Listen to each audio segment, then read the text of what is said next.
Welcome to TCT Today on the Road, coming to you from Buffalo, New York. Now, here's your host, Tom Nolan. Hello, thank you for joining us on TCT Today on the Road. I'm here today in Buffalo, New York, home to our station WNYB. Our first stop today on the road is the Theodore Roosevelt Inaugural site. We're about to walk in, look at a bunch of historical artifacts, and find out more about him and his presidency, so you won't want to miss it.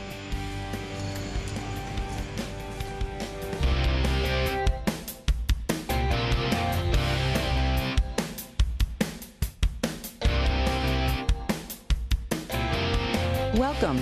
My name is Janice Kuzan. I'm the Assistant Director here at the Theodore Roosevelt Inaugural National Historic Site in Buffalo, New York. The site is one of Buffalo and the nation's most important landmarks, was the setting for the inauguration of Theodore Roosevelt following the assassination of William McKinley at the Pan American Exposition here in Buffalo, New York. Roosevelt was good friends with Ansley Wilcox, the attorney who owned this home. Following McKinley's assassination, Roosevelt rushed to this home to take the oath of office as the nation's 26th president, the youngest man ever to become president. Roosevelt stepped into the presidency unexpectedly and suddenly was faced with a number of issues that were tumultuous to say the least. And we're asking that our visitors follow in his footsteps, get inside the thoughts in his head, and realize what he was facing that day on September 14th, 1901.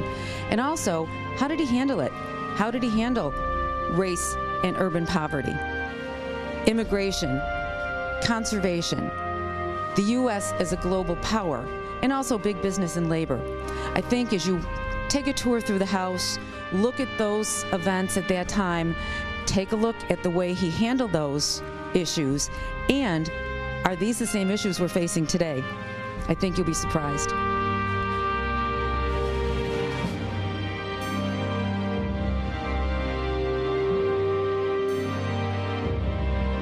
This is the president's office, and everyone has an opportunity to sit at the desk and become president for a day.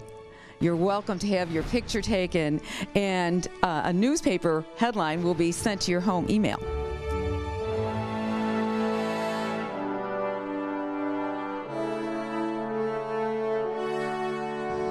We're currently in the exploration room, and this is a room that we invite you to come in and really enjoy. It's period furnishings and just a number of different activities that people can enjoy, especially families. We love to have people come in and enjoy the checkers game, the books for children, the teddy bears, lots of toys, period toys, toys that don't have plugs or batteries, and give the children an opportunity to see the way things were more than 100 years ago. Our computer kiosk answers the wealth of questions that people always have after our tour. For instance, who lived in the house? What was the house like? What is the history of the house? What about the furnishings? How about a little more about Theodore Roosevelt's life, or Ansley Wilcox, or even President McKinley? We've seen people spend hours at the kiosk just delving through all of the history and the unanswered questions that they have after the tour. We also have every one of the books that Roosevelt himself authored. He was a prolific writer, and he wrote more than 30 books. They're all here, and you're welcome to have a seat in one of our very comfortable armchairs and spend a little time looking over the things that he wrote. During the self-guided portion of our tour on the second floor, we like to look at the way Theodore Roosevelt impacted the issues that we discussed on the first floor. Here's a timeline showing international affairs, race, conservation, immigration and urban poverty, and big business. And it was how Roosevelt affected all of these issues during his presidency. Here we like to compare and contrast those same issues. What were the issues of the day in 1901, and what are the issues today?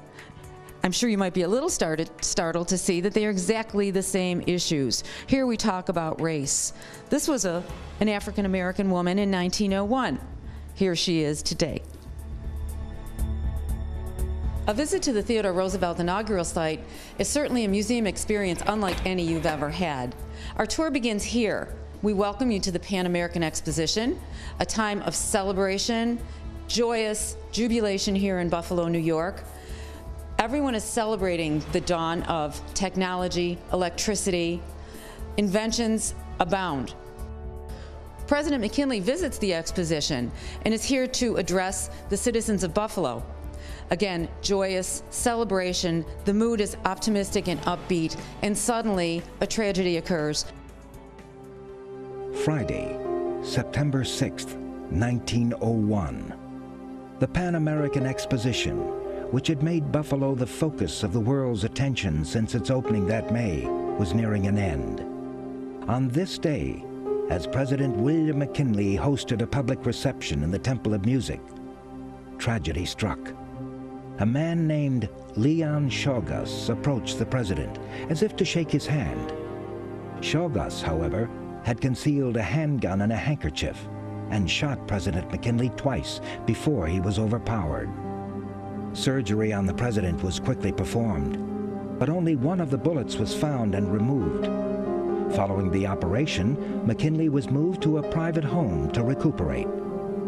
Vice President Theodore Roosevelt traveled to Buffalo when he heard of the shooting and stayed here at 641 Delaware Avenue, the home of his friend Ansley Wilcox. Initial reports concerning President McKinley's condition were optimistic, and by Tuesday of the following week, Roosevelt demonstrated his confidence in the president's recovery by leaving the city of Buffalo. He journeyed to the Adirondack Mountains to join his family, already vacationing there. Late on Friday, President McKinley's condition took a turn for the worst. Word was sent to Vice President Roosevelt. He was advised to return immediately. Rushing to Buffalo, Roosevelt arrived at about 1:30 p.m. on Saturday, September 14th, 1901.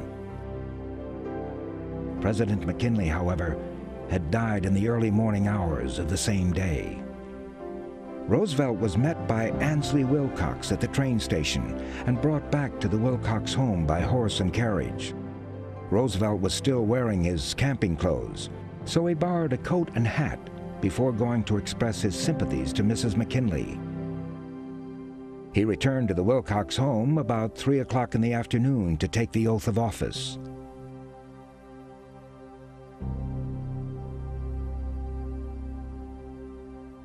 The crowd assembling in the library to witness the ceremony included cabinet members, politicians, community leaders, reporters, and members of the Wilcox family.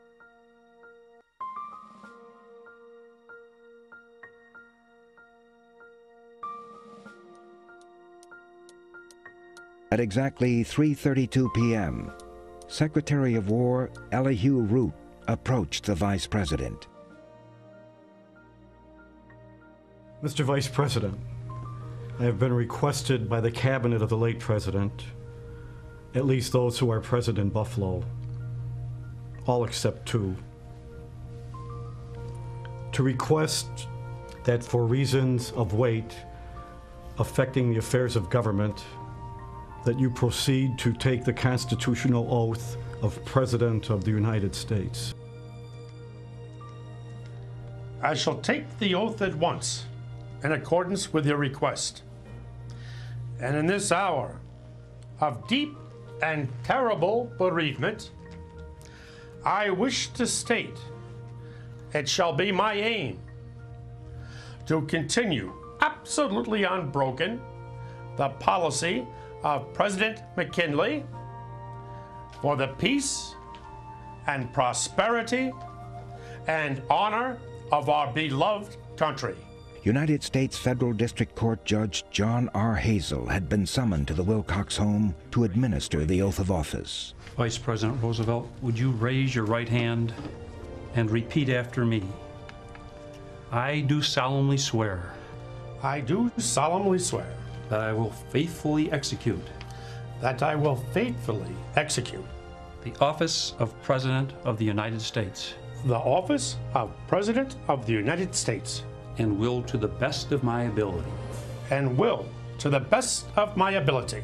Preserve, protect, and defend. Preserve, protect, and defend. the Constitution of the United States, the Constitution of the United States, and thus I do swear. For almost 2 minutes, the new President of the United States stood silent. Mr. President, please attach your signature. The 42-year-old president then signed the oath, which was handwritten on a sheet of parchment.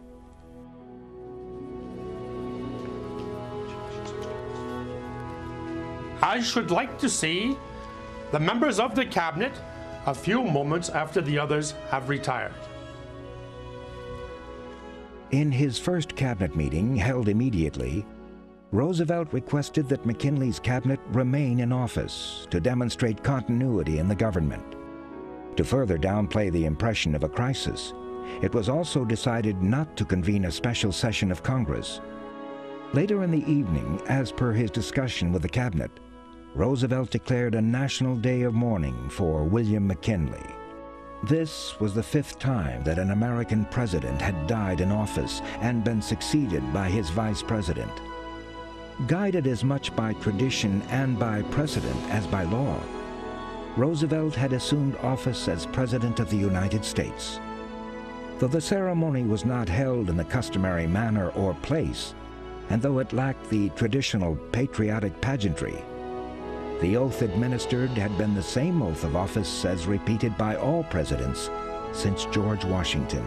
All constitutional requirements for assuming office had been met, and in a brief, emotional, and subdued ceremony, a new presidency had begun.